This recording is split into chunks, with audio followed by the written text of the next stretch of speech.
But playoffs still very much alive, in your opinion? Absolutely, yeah. They'll be there till we've got 3 games to go and we need 10 points. Excellent. And look ahead to Wednesday then? Yeah, I do. We are looking forward to every game now, you know, and what we're going to make sure on Wednesday is we don't have that mentality. It's Ossett Town, you know, the second bottom, whatever, you know. We've got to make sure that it's just 3 more hard points. It don't matter how they come now, really.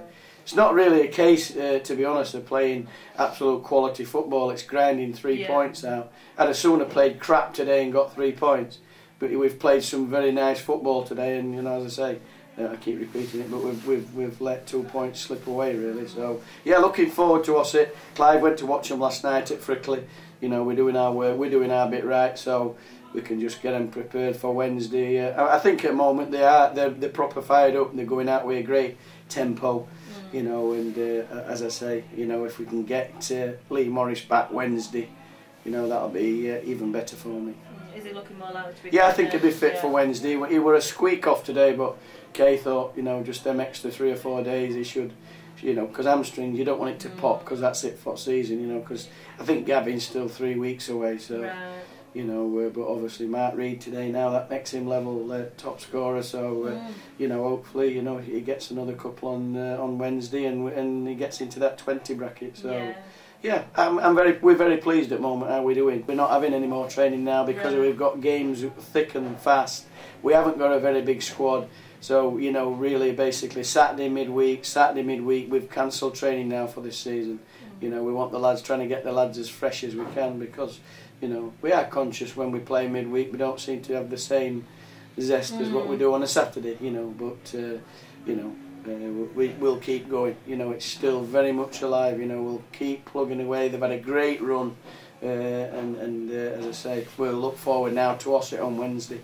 Right then, well, what do you make of that? Yeah, I mean, I can understand his feelings, you know, like you say, the 2 points drop, because I think he was right, like we said, you know, they had so many chances in the first half, they could have quite easily killed it off completely, couldn't they? And should have done, really. If they'd have gone 4-0 up or whatever, North Ferriby, I don't think would have had enough to come back from that. No. So I can understand that, but he's not dwelling on it too much, is he? He's just ready, looking forward to the next game, and he's still confident for the playoffs. So. Oh, absolutely. Well, the telling thing was, I mean, obviously you and I were in the tunnel afterwards, and the dressing room, the visiting dressing room, were really celebrating. They were. I mean, they scraped a point. Were really they were really, that, they were really going, you know.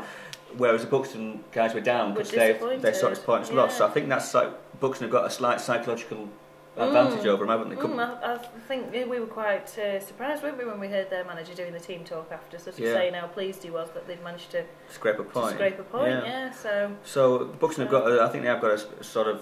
Yeah, I think a mental advantage haven't they going into the weekend. Right, let's move on because we can't talk about Buxton all day long. Okie doke. New Mills. Yeah. Mixed week for the Millers. Won 4-0 midweek, and then at the weekend they lost. Yeah, wasn't it their first defeat since mid-September or something in the league? And the other thing is the mighty Newcastle, who have been running away with that league, also lost. So New Mills missed out on a chance to make up ground there. Because I mean, you can't imagine Newcastle are going to lose many more games, can you? They've had a cracking season, haven't they? So the Millers really slipped up on a chance to catch up with them a bit there.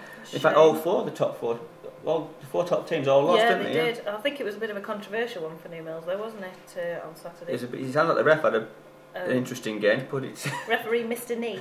Mr. Knee. Yeah.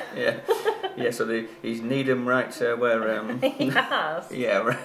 They had a man sent off in the first 20, didn't they? Yeah. A couple of pens and. It finished up 4-3 to the visitors, who were Padiham. Yeah. And we should say on the midweek result, they beat Alsager 4-0. So bit of a mixed bag for them. Mixed bag for the Millers, and they'll see that again. There'll be another team looking at it as a missed opportunity, won't they? Really? Yeah, like you say, with Newcastle winning, they could have made up some ground, but. And tonight they face Ashton Athletic at Church Lane. Yeah. And next weekend it's a cup game, isn't it? It is, yeah. It's the Vodcat League Cup. Quarter-finals. Brilliant. Now we're not going to do much on Glossop. We'll just say that they drew 1-1 with Formby at the weekend. They did. Right, now it's the Hope Valley. Your favourite, this, isn't it? Well, we've already blazed a trail for the Christians, haven't we? You know. I'm still gobsmacked. It's worth repeating that. 7 points now. 7. Wow. Well, a massive 7 points. Massive 7 points. And the The goal difference has come down to minus 67. Tell you what, they have been a hard-fought 7 points. They have. They've done well, actually. They really tough. have. I mean, it's quite a hard division, that Premier Division.